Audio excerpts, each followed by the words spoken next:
majority of the population is always unhappy with the way things are going in their country.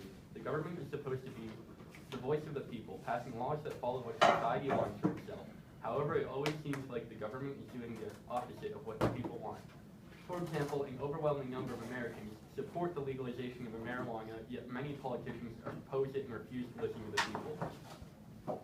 These politicians ignore the will of the people. Could be because they aren't people at all. Rather, they are actually 12-foot-tall, blood-drinking, shape-shifting reptilian humanoids from the Alpha Draconis star system who controls the human population through the government.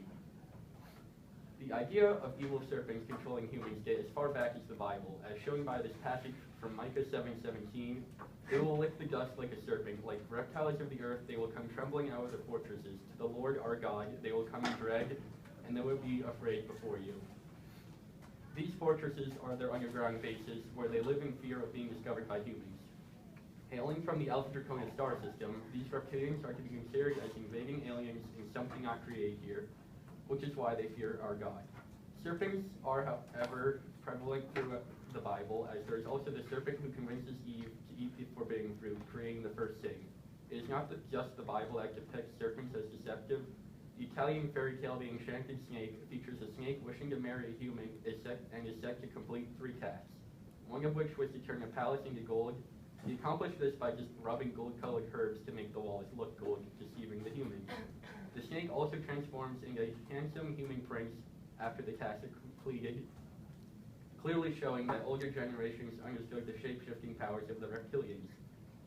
These ideas do not just come from nowhere. There must be some real-life inspiration for these Bible verses and stories. Why is it always serpents and reptilians that are evil and controlling, manipulating humans to do their bidding? Just as our government does shady things today, like the potential voter fraud in Arizona in the favor of Hillary Clinton, past governments must have done some corrupt things that went against what most of the population actually wanted.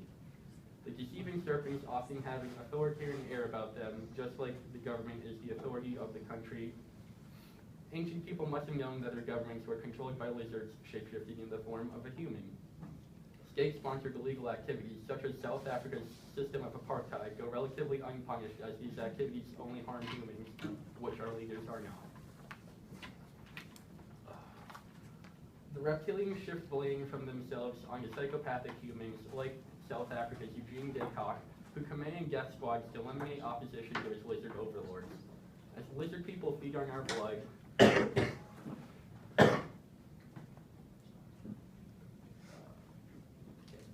the lizard people feed on our blood, Descartes would kidnap activists and hold them on a farm and leave them to the lizards. For these heinous crimes, Eugene has been in prison for 22 years and has recently been refused parole. Humans have to be kept reasonably happy by the government, otherwise there could be another American Revolution, where the lizard people were overthrown for a brief amount of time until the reptilians murdered George Washington quietly in the night and took his place in society. As his core beliefs changed once his presidency was usurped by the lizards, proving by a staunch disagreement of political parties, but then allowing Alexander Hamilton and Thomas Jefferson to found the Federalists and the Jeffersonian Republicans around 1790, only 1 year into his presidency. As these belief shifts would happen in revolutionaries often, if the lizard people had to keep killing and replacing these revolutionaries after revolution, they just prevent this by keeping us happy and punishing humans for their crimes. None of South Africa's apartheid politicians have been punished for their crimes, as shown in this quote from The Guardian. The truth about South Africa is that apartheid's architects and political masters have got clean away with a system that the UN declared a crime against humanity. Descartes and others are just tools in this system, extensions of an evil doctrine. Those who perpetuate it have gotten away with it. The UN refuses to punish the creators of evil like apartheid, for they too are lizard people. However, they will punish the tools of that evil. Society will see the murderer behind bars, but not those that created the murderer. As long as someone is blamed, society is happy, and there are 7.125 billion possible people to blame. When was the last time all countries on Earth were at peace and there were no wars? It is estimated that in the past 5,000 years, there have only been 250 years of peace. The reason for this is that war creates a perfect opportunity for the lizard people. During war, no one questions why so many are dead or missing. The large numbers of casualties are just another way for the lizards to feed without being discovered.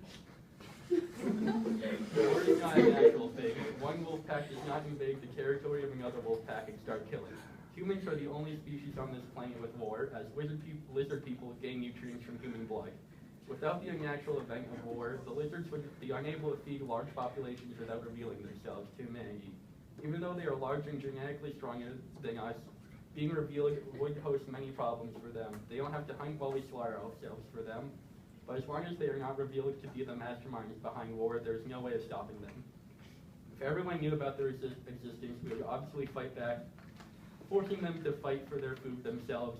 After another problem the lizards would face is that humans would become paranoid. Anyone could be a lizard, anyone could be an enemy, and shown by our history, we have no problem killing our own, leading to less food for more lizards. Politicians often have the characteristics of sociopaths. Do you know what species of animals are often referred to as sociopaths by Mr. Fricker? Lizards.